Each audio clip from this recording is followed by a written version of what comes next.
I'm Andrew Maningas, and this is my wife, Annette. And we're in Three Hills, Alberta. This is our sixth year. 6 years, yeah. For 5 years, like 2010. And then we had a 2-year break, and then now we just started in the fall. Well, like for me, because during that time when we started hosting, my daughter's 7 and my kids are 6 years apart. So she's a teenager and my daughter is sort of like 7, 8. So we decided, okay, maybe it's a good time to host students so that my daughter will have company, you know. So with that, we ended up having 2 students at one time, and then 3, and then and then we kept on going for 5 years. It's really good for my daughter to have a company, you know, like when she's little. Yeah, so that's how we got into it. Well, we've learned about different cultures, different backgrounds, and getting to know, I guess, other students from around the world, trying to give an impact for them and being a part of our family. Yeah, actually, our first student we met the parents in Korea. Yeah, it's very rewarding. Almost like one of the family, like almost like a daughter. But when she left, it felt like We were sad. Yeah, We miss her. Yeah. Well, we have of course, our family time, having meals together. I guess in the past, when our son was more involved with sports, we took them to sporting events, and we've done family vacations and visits. So we've brought them along and taken them on, you know, trips out to the mountains and various things. So yeah. Our current student, she's from Ethiopia. Their Christmas is after Christmas here. So we traditionally celebrate our Christmas here, and the 24th we took her to our relatives back in a different province, you know, and really showed her how our family celebrated Christmas, and she was part of it, and she really liked it. So yeah, and we share those differences. Like she tells us, oh, in our country this is the Christmas flower, or you know, and this is the Christmas flower here, and such just a nice exchange.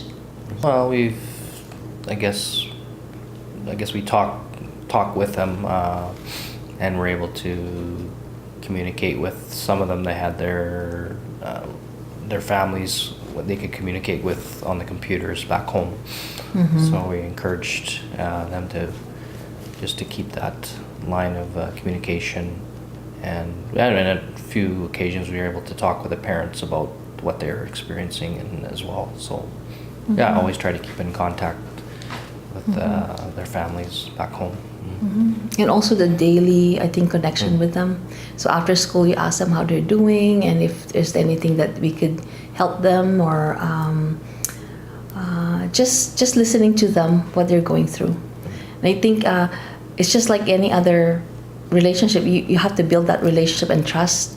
And if you just, for new students, it takes time to get to know them and for them to get to know us. So we give them time and space, and not to be authentic with them. Like, you know, the first few months is just basically settling in our home and our routine. And we are not, like, we don't want to start a superficial activities with them, because they're just settling in and they need to know our routine first. And then after a few weeks here, then we take them to the city, you know, something like low key. And then, you know, from there you can find out their interests, and then you can build on that. Like one time, like I have a new student, I didn't even realize she likes, I said, oh, this is available, the karaoke. And she liked to sing. Oh, okay. And then we sang for 2 hours in the first night. Like, we think, okay, this is what makes them tick. So in that way, you get to know them. Then you created those. Then you can create those experiences for them. Because some of them are not really sports minded, and if you set out all these sports events, they're not interested, right? So I think it's a key to get to know your students first, and then build on that slowly. I think we'd recommend it. It's, I guess, you learning about different culture. You're able to speak and build into their lives and for whatever their future endeavors are. And yeah, I guess it's kind of getting you out of your comfort zone at times, and yeah, kind of expanding your horizons. Yeah. Yeah. It's just like opening your home. Like, sometimes you want to be private, but then this one is just opens like who you are to them, and it's okay. We're not perfect, and they're not perfect either. So it's I think you just need to be open to their culture and how they deal with things. At the first 2 years we started, it's a little like shocking, like, oh, this is how they do it at home, But as the more we do it, the more we become open. It's so enriching in our lives to know these people.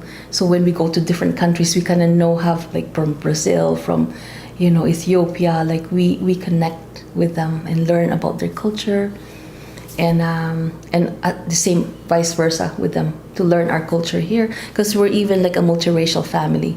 We're not even just like purely Canadian. So we kind of relate to those students who's adjusting when they come here. So how to get them to that next step. Yeah, so that's what I advise to the new families who would be interested. It's a rewarding experience, and just be open to them and be who you are. I just want to encourage those who are starting that you get better at it every year.